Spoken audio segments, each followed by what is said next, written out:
ఓం శాంతి 19/7/1969 అవ్యక్త బాప్దాద యొక్క మధుర మహావాక్యాలు.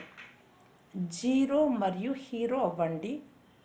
ఈరోజు మిమ్మల్ని ఎందువలన పిలిచాను? బాబా శక్తిని నింపడానికి పిలిచారు అన్నారు. బలం నింపడానికి పిలిచాను అంటున్నారు అంటే ఏ విషయంలో మీలో శక్తి లేదు, నిర్బలత ఉంది అని భావిస్తూ ఉన్నారు? విశేషంగా ఏ విషయంలో బలం నింపుకోవాలి? సర్వీస్లో కూడా శక్తి దేని ద్వారా నిండుతుంది? మీలో ఎంత శక్తి నిండింది అనేది చూసుకోవాలి. మీ అందరి పేరే శివశక్తి.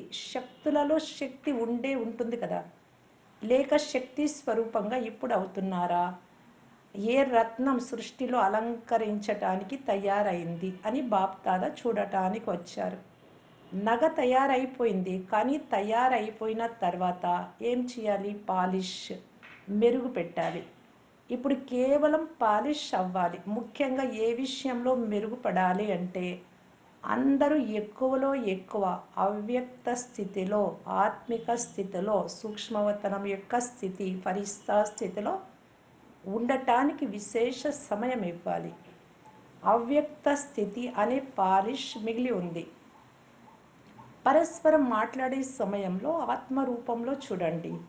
శరీరంలో ఉంటూ కూడా ఆత్మలను చూడండి. ఇది మొదటి లెసన్. దీని అవసరమే ఉంది. ఏవైతే ధారణలు విన్నారో, ఎన్నో గుణాలు, శక్తుల గురించి బాబా చెప్తూ ఉంటారు కదా, పాయింట్స్, వాటిని జీవితంలోకి తీసుకురావటానికి ఈ మొదటి లెసన్ పాఠము పక్కా చేసుకోవాలి. ఆత్మ అభిమాని స్థితిలో ఉండాలి. ఈ ఆత్మిక దృష్టి యొక్క స్థితి ప్రత్యక్షంలో తక్కువగా ఉంది. సర్వీస్ యొక్క సఫలత, సేవ చేసినప్పుడు విజయం పొందాలి అంటే ముఖ్య సాధనం కూడా ఇదే.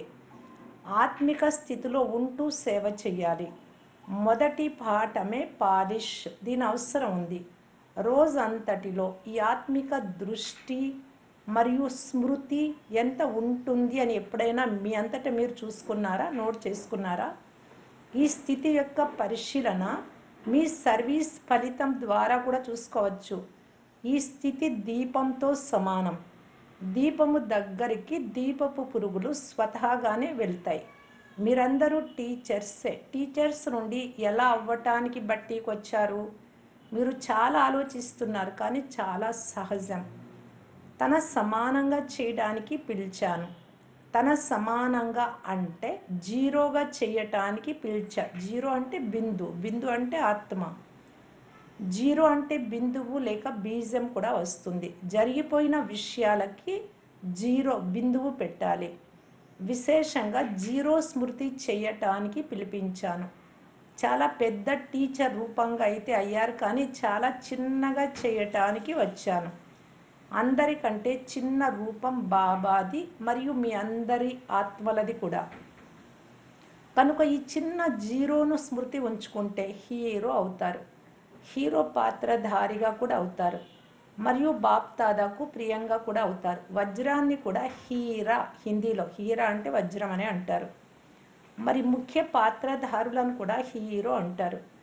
ఇప్పుడు ఎందువలన పిలిచాను అర్థమైందా? కేవలం 2 పదాలను స్మృతి చేయించడానికి పిలిచాను, జీరో మరియు హీరో. ఈ 2 విషయాలను స్మృతిలో ఉంచుకుంటే బాబా సమానంగా సర్వగుణ సంపన్నంగా అయిపోతారు. విస్తారాన్ని మలుచుకుంటారు కదా. 15 రోజులు చాలా చదువుకున్నారు, చాలా కాపీలు నింపుకున్నారు. బాప్దాదా మీకు విస్తారాన్ని సారంలో వినిపిస్తున్నారు. మిగిలినవన్నీ మర్చిపోయినా కానీ ఇది మర్చిపోరు కదా. ఇది స్మృతి ఉంచుకొని చూడండి. ఆత్మ స్మృతి సర్వీస్లో ఎంత త్వరగా పరివర్తన వస్తుందో. మీ అందరి కోరిక ఇదే. మేము కూడా మారాలి మరియు సమయం కూడా మారాలి. మన ఇంటికి వెళ్ళిపోవాలి. ఇంటికి వెళ్ళాలి అనే కోరిక ఉంటే ఈ 2 విషయాలు స్మృతిలో ఉంచుకోండి. లోపాలకు బదులు అద్భుతం చేసి చూపించండి.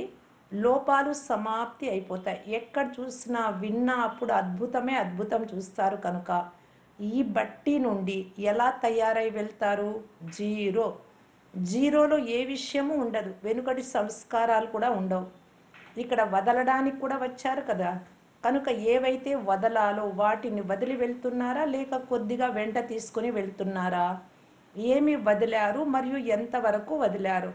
కొద్ది సమయం కోసం వదిలారా, లేదా సదాకాలానికి వదిలేస్తారా అనేది కూడా చూసుకోవాలి. సంఘటన శక్తితో వదిలారా, లేక స్వశక్తితో వదిలారా?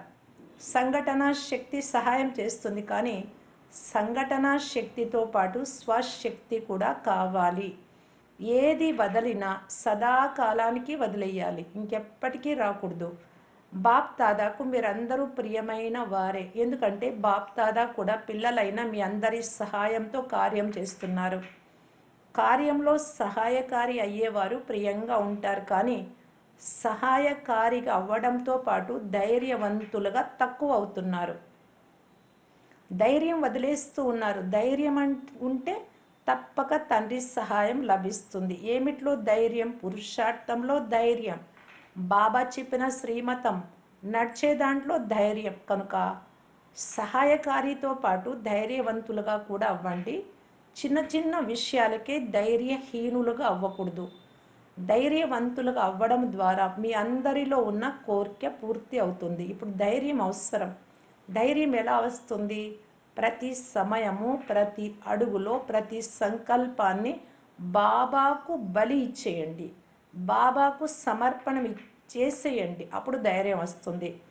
ఎవరు ఈ విధంగా అర్పణం అంటే బలిహారం అవుతారో వారిలో ధైర్యం ఎక్కువ ఉంటుంది. కనుక ఎంతెంత తమను తాము బలిహారం చేసుకుంటారో అంతగానే బాబా కంఠహారంలో సమీపంగా వస్తారు, అంటే బాబాకు చాలా దగ్గర అవుతారు. ఇప్పుడు బలిహారం అయితే మరలా ప్రభు కంఠహారంగా అవుతారు. బలిహారం అయ్యి కర్మ చేస్తే ఇతరులను కూడా బలిహారము చేయించగలరు. వారిని వారసులు అంటారు. ఈ విధంగా బలిహారం అయ్యి ఇతరులను బలిహారం చేయించేవారే వారసులుగా అవుతారు. స్వర్గంలో కూడా గొప్ప పదవి.